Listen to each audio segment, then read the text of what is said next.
சமுத்திர மந்தனம், கடல் கொதித்தல் இந்து புராணங்களில் மிகவும் பரவலாக அறியப்பட்ட கதையிலொன்று.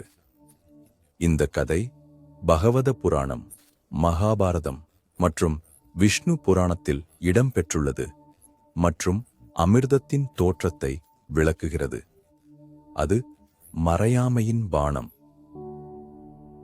முதல் காவிய கதை. தேவர்களின் அரசரான இந்திரன் ஐராவதம் யானையை ஆளும் வேளையில் மகா முனிவர் துர்வாசரை சந்தித்தார். அவருக்கு சிவன் கொடுத்த ஒரு விசேஷ மாலை தரப்பட்டது.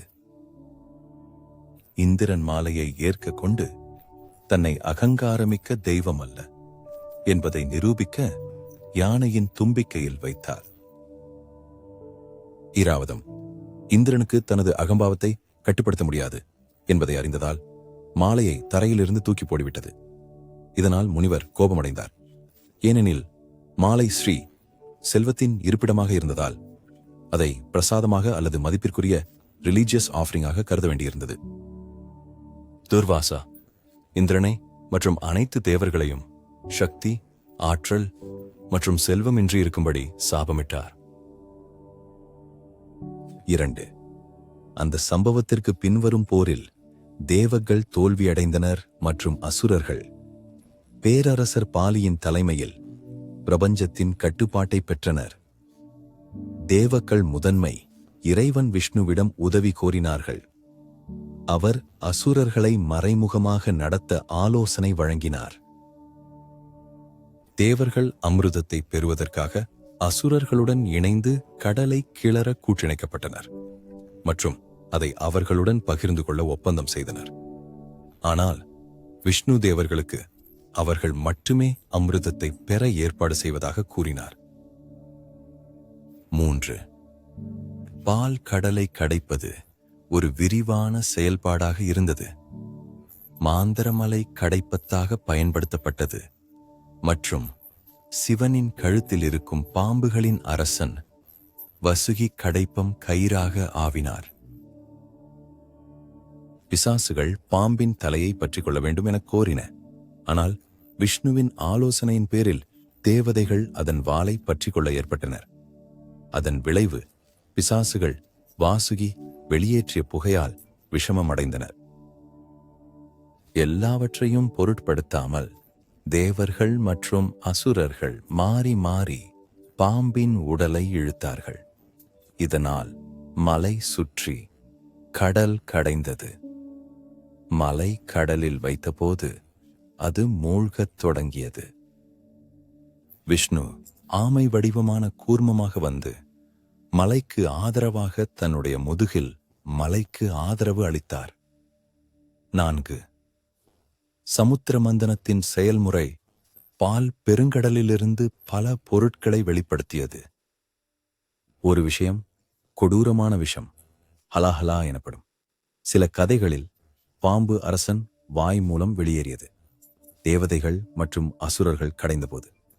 இந்த விஷம் மிகுந்த வலிமையானது என்பதால், அது படைப்பின் அனைத்தையும் அழிக்கக்கூடியது என்பதால் இது தேவதைகள் மற்றும் அசுரர்களை பயமுறுத்தியது. பிறகு தேவர்கள் பாதுகாப்பிற்காக சிவனிடம் சென்றனர். சிவன் பிரபஞ்சத்தை பாதுகாக்க இந்த நஞ்சை உண்டார். அப்போது அவரது மனைவி பார்வதி சிவன் அந்த நஞ்சை விழுங்குவதை தடுக்க சிவனின் கண்ணியை பிடித்தார். இது கடவுளுக்கு பொல்லாப்பான மிகப்பெரிய நஞ்சாக இருந்தது. இதனை காரணமாக சிவனின் தொண்டை நீளமாகிவிட்டது. இந்த காரணத்தால் சிவபெருமான் நீலகண்டன் என்றும் அழைக்கப்படுகிறார். நீலம் என்றால் பச்சை, கண்டம் என்றால் கத்தி. இது பாரத வர்முறை. Este vraan de leesken krill en esperens met to dankringsies. Ejintigel en de pudelgel. Flight de froemede de insurance QS selechiums croins. To drang shilo prangs we into Suladalum. Pungjil Shulam Shir, 9 முதல் prank ஷ்னீஷில் வரை மாறுபடுகிறது. Sörpfons till Saptet med Adishtefen T. Lakshmi Adango, with Vincent Krens its Rai Ed Kundet. The belt in the veins a day its finger 600.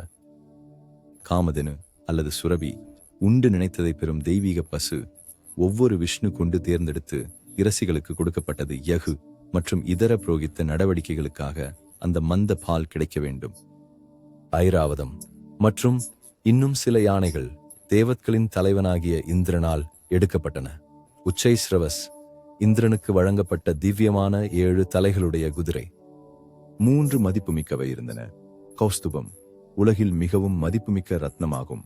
வெளிச்சமான வெளிப்பாடுகளில் தூயறிவு ஒளிர்வதை பிரதிநிதித்துவம் செய்யும் ஒரு நகை. அது மகாவிஷ்ணுவால் அணியப்படுகிறது. பர்ஜாதம் என்றும் மங்காத அல்லது உதிராத பூக்களை கொண்ட தெய்வீக பூக்கொடி தேவர்களால் இந்திர லோகத்திற்கு எடுத்துச் செல்லப்பட்டது. சரங்கம் பேயின் தாக்கம் குறிக்கும் ஒரு சக்தி வாய்ந்த வில். சந்திரன் சிவாவின் தலையை அலங்கரித்தது. தன்வந்திரி தெய்வங்களின் வைத்தியராக வேதங்களிலும் புராணங்களிலும் தோன்றும் விஷ்ணுவின் தோற்றம். ஹலாஹலா சிவபெருமான் நுகர்ந்த பாய். இஸ்டின் இந்த பட்டியல் புராணங்களிலிருந்து புராணங்களுக்கு மாறுபடுகிறது மற்றும் இதுவே சில அளவில் இதிகாசங்களைப் போல ராமாயணமும் மகாபாரதமும் இருந்து வேறுபடுகிறது. அமிர்தத்தின் அமிர்தம். இறுதியில் திவ்ய மருத்துவ வல்லுநர் தன்வந்தரி மறுவுலகில் மாந்திர காண்டம் இல்லை என்றும் அழியாத அமிர்தம் கொஞ்சலில் இருந்த பொக்கிஷத்தை எடுத்துக்கொண்டார். தேவாசோடும் அசுராசோடும் உள்ள கடுமையான போராட்டம் அமிர்தத்திற்காக நடந்தது. அசுரர்களிடமிருந்து அமுதத்தை பாதுகாக்க தெய்வீக கருடன் காட்டெடுப்பிலிருந்து குண்டியை எடுத்துவிட்டு பறந்து சென்றார்.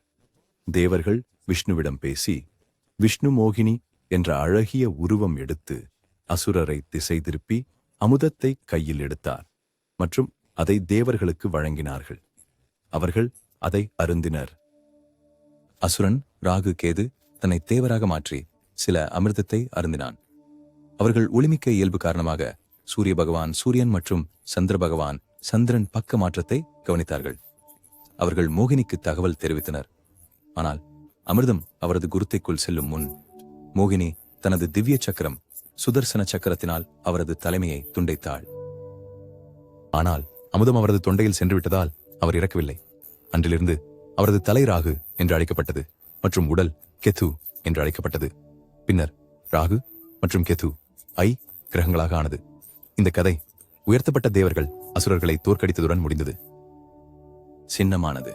இந்த கதை மனதின் ஒருமுகத்தன்மை, இச்சைகளின் கட்டுப்பாடு மற்றும் தவ மற்றும் துறவிகள் வாழ்க்கையின் நடைமுறைகளின் மூலம் மனிதனின் மரணமில்லாத நிலையை பெறுவதற்கான ஆன்மீக முயற்சியை பிரதிபலிக்கின்றது. கடவுள்கள் நம்மிலுள்ள இன்பக் கோட்பாட்டை பிரதிநிதியாக காட்டுகிறார்கள். அசுரர்கள் துன்பக் கோட்பாட்டை பிரதிநிதியாக காட்டுகிறார்கள். தேவர்கள் உணர்வுகளையும் அசுரர்கள் தீய மற்றும் எதிர்மறை எண்ணங்களையும் தூண்டுதல்களையும் குறிக்கின்றனர். தேவர்களின் மற்றும் அசுரர்களின் பங்கெடுத்துக் கொள்ளுதல். ஒருவர் ஆன்மீக சாதனையின் மூலம் அமரத்துவத்தை நாடுகையில் ஒருவரின் நற்பால் கெட்டுப்பாலான தன்மைகளையும் ஒருங்கிணைத்து ஒத்திசைத்து இரு ஆற்றல்களையும் ஒரே இலக்கிற்காக பயன்படுத்த வேண்டும். கடல் என்பது அமைஸ்கியோன்டியருஸ் அனிஷ்வான் கிமிம்ச்சு ஐப்மகன் Sprang mo portion. Hiningas is one chiles leises kistibers ones.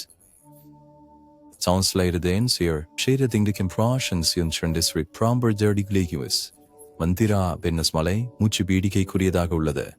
Mandira ben Transulus, Rendu Vatigalulana, Mana, Mind, Zavardhara, Disorder. Idan Purul, Manakpi Kotal Piditel. இது மன உறுதிப்பு இருப்பினால் மட்டுமே சாத்தியம். மந்திரமலை விலங்கு ஆமை குர்மா ஆவராக பிரம்மனால் தாங்கப்பட்டது. இங்கு ஆமை உணர்வுகளை தன்னைக்குள் விலக்கிக் கொள்வதை குறிக்கிறது. இவருக்கு எதிராக மனது வைத்து தியானம் அல்லது தியானத்தில் மனதை ஒரு நிலைப்படுத்தும் போது இது மனது தன்னை தெய்வீக நியதிக்கு ஒப்படைக்க வேண்டும் எனவும் முன்னிக்கிறது. பெரிய பாம்பு வாசுகி பேரார்வத்தை குறிக்கிறது. Says கடல் கடைந்து பதுகி பயன்படுத்தியதை தேவதைகள் மற்றும் அசுரர்கள் அமரத்துவத்தை நாடும் ஆசையை கயிறாக பிடித்துக்கொண்டு மனதை நாளும் திருவினால் தொடர்ந்ததை குறிக்கிறது. நீங்கள் உங்கள் ஆசைகளை உங்கள் கைகளில் பிடித்து அதை நயக்க முடிவதற்கு உங்கள் ஆசைகளை மேலாண்மை செய்யும் திறனை கொண்டிருக்க வேண்டும். எனவே ஆசையின் கட்டுப்பாட்டை இந்த சின்னத்தின் மூலம் பரிந்துரை செய்கிறது. Hala handles our inner pain and suffering every time we take it up. Hala yahan the challenges we face at the beginning. When the mind is deeply stirred by opposing forces, the first result of it is deep suffering and great inner turmoil. Frikissus Valamasurnis Aquatis Anmiga Sai Srigapurshua Sikuskas Turkukas, which Wadaklas Pershnigal Sewer Chenta, Rikan and Mikfusis that have been near Furis, Richarbikas Surikine. ஆரம்ப நிலைகளில் சாதனையில் ஒரு ஆன்மீக சாதகரின் மனது பல வித்தியாசமான எதிர்வினைகள், எதிர்மறை எண்ணங்கள், ஆசைகள் மற்றும் உந்துதல்கள் ஆகியவற்றை வெளிப்படுத்துகிறது. இதன் மூலம் அவற்றை முறையாக கையாள முடியும். இந்த சிக்கல்கள் அடிப்படையில் உடல் வேதனை மற்றும் மனதின் வேதனையாகும். இதை தீர்ப்பதின்றி மேம்பட்ட முன்னேற்றம் சாத்தியமில்லை. சுருக்கமாக சொன்னால், ஹலாஹலா என்பது ஒருவரின் ஆன்மீக பயிற்சிக்கு எதிரான எதிர்வினை அளிக்க காரணமாகும் உடல் மற்றும் மனதின் நிலையின்மை. சிவபெருமான் துறவியின் கோட்பாட்டை குறிக்கிறார். அவர் மாயையை அழிப்பவர், உள்ளார்ந்த முறையில் பற்றற்றவர், தூய்மையானவர் மற்றும் குறுக்கும் முடுக்கமும் இல்லாதவர். இந்த கதையில் விஷத்தை உண்டவராக அவரின் பங்கு, மன சாதுகாமம் மற்றும் அதன் தாக்கத்தை போன்ற ஆன்மீக வாழ்க்கையின் ஆரம்ப சிக்கல்களை தைரியம், முன்னுரிமை, மனப்பாங்கு, ஒழுங்கு, எளிமை, தவம், ஒழுக்கம், கருணை, தூய்மையான காதல் மற்றும் தவம் போன்ற சிவபெருமானின் குணங்களை வளர்த்து சமாளிக்கலாம் என்பதை குறிப்பிடுகிறது.